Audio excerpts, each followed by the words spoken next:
सबसे कीमती वस्तु। राजा महेंद्रनाथ हर वर्ष अपने राज्य में एक प्रतियोगिता का आयोजन करते थे, जिसमें हजारों की संख्या में प्रतियोगी भाग लिया करते थे और विजेता को पुरस्कार से सम्मानित किया जाता था। एक दिन राजा ने सोचा कि प्रजा की सेवा को बढ़ाने के लिए उन्हें एक राजपुरुष की आवश्यकता है, जो बुद्धिमान हो और समाज के कार्यों में अपना योगदान दे सके। उन्होंने राजपुरुष की नियुक्ति के लिए एक प्रतियोगिता आयोजन करने का फैसला किया। दूर दूर से इस बार लाखों की तादाद में प्रतियोगी आए हुए थे।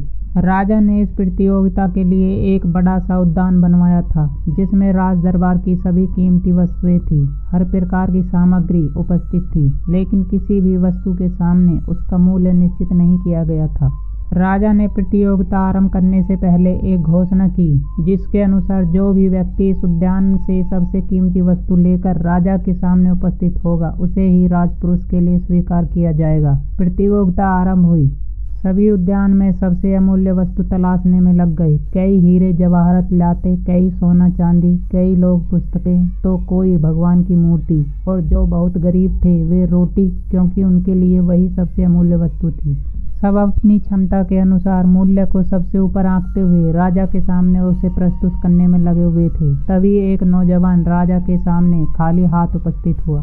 राजा ने सबसे प्रश्न करने के उपरांत उस नौजवान से प्रश्न किया, अरे नौजवान, क्या तुम्हें उस उद्यान में कोई भी वस्तु अमूल्य नजर नहीं आई? तुम खाली हाथ कैसे आए हो? राजन, मैं खाली हाथ कहाँ आया हूँ, मैं तो सबसे अमूल्य धन उस उद्यान से लाया हूँ। नौजवान बोला। तुम क्या लाए हो? राजा ने पूछा। मैं संतोष लेकर आया हूँ महाराज। नौजवान ने कहा। क्या संतोष? क्या इनके द्वारा लाए गए इन अमूल्य वस्तुओं से भी मूल्यवान है? राजा ने पुनः प्रश्न किया। जी हाँ राजन, इस उद्यान में अनेकों अमूल्य वस्तु हैं, पर वे सभी इंसान को क्षण भर के लिए सुख की अनुभूति प्रदान कर सकती हैं। इन वस्तुओं को प्राप्त कर लेने के बाद मनुष्य कुछ और ज्यादा पाने की इच्छा मन में उत्पन्न कर लेता है।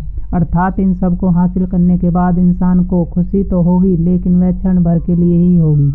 लेकिन जिसके पास संतोष का धन है, संतोष के हीरे जवाहरात हैं, वही इंसान अपनी असल जिंदगी में सच्चे सुख की अनुभूति और अपने सभी भौतिक इच्छाओं पर नियंत्रण कर सकेगा।